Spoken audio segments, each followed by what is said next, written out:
ماہ سیام ہمیں اللہ تعالیٰ جل شانہ نے بھوک گوارا کرنے کی ترغیب دی، جو چیزیں حلال ہیں ان سے بھی روک دیا۔ کیوں؟ یہ خوراک بچاؤ مہم تو ہے نہیں۔ وَيُزَادُ فِيهِ رِزْقُ الْمُؤْمِنِ، حدیث میں آتا ہے 29 شعبان کو حضور ہر سال ایک خطبہ دیا کرتے تھے جس میں رمضان المبارک کے احکام بیان فرماتے۔ تو وہ حضرت سلمان فارسی رضی اللہ تعالیٰ عنہ سے ایک طویل حدیث ہے، اس کے اندر یہ لفظ ہیں وَيُزَادُ فِيهِ رِزْقُ الْمُؤْمِنِ، کہ جو ماہ سیام آتا ہے اس میں مومن کا رزق بڑھا دیا جاتا ہے۔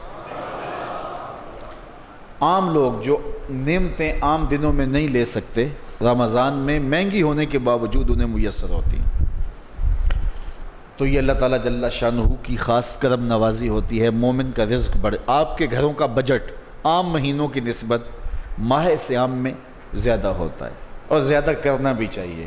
کشادگی کے ساتھ ماہ رمضان میں اپنے بچوں پر خرچ کرنا چاہیے، لوگوں کی افطاریاں کروانی چاہیے، اور اس مہینے میں خرچ کرنے سے اجر بھی بڑھ جاتا ہے۔ عام دنوں میں ایک نفل کا جتنا ثواب ہوتا ہے، ایک فرض کا جتنا ثواب ہوتا ہے، ماہ رمضان میں ایک نفل کا اتنا ثواب ملتا ہے، اور ایک فرض کا 70 فرضوں جتنا ثواب ملتا ہے۔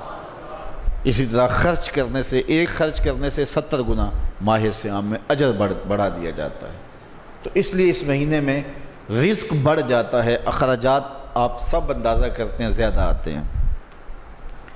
تو اس مہینے کے اندر مومن کا رزق بڑھا دیا جاتا ہے، تو پھر فاقے کیوں ہیں؟ یہ کوئی خوراک بچاؤ مہم نہیں ہے، تو پھر فاقہ کیوں کاٹا گیا؟ تو اللہ تعالیٰ جل شانہ نے قرآن مجید میں اس کی وجہ بیان فرمائی، لعلکم تتقون، تاکہ تمہیں اتقاء ملے، بچنے کا سلیقہ آئے، تمہیں طریقہ آئے اتقاء کا، تمہیں تقوی کا نور نصیب ہو۔ تو اب اس کا سوال، اس پر یہ سوال کھڑا ہوا کہ اب بھوک اور پیاس کاٹنے سے تقوی نصیب ہو جاتا ہے؟